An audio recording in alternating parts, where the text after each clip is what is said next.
Things I wish social media told me before going on safari to Tanzania. Tanzania has lots of different safari parks that you can choose from. The most popular ones are included in something called the Northern Circuit, and those are the Serengeti, Ngorongoro, Tarangire, and Lake Manyara national parks.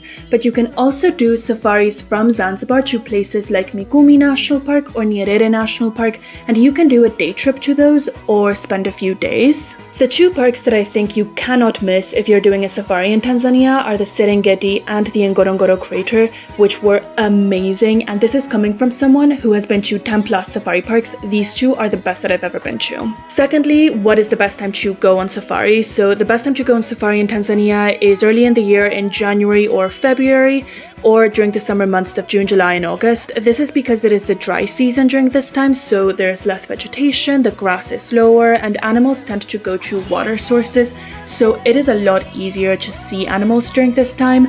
It is also the best time to see Zanzibar, so it is very convenient. If you can't travel during those months, I would still book that trip, but I would choose my parks much more carefully. So I would avoid parks like Tarangire and Lake Manyara during the rainy season and go for parks like the Serengeti and Ngorongoro, which are still great no matter the time of the year. The rainy season in Tanzania is also the low tourist season, so safaris will be cheaper during this time, but it is super important to note that the most important factor that will determine the price of your safari is the accommodation that you choose.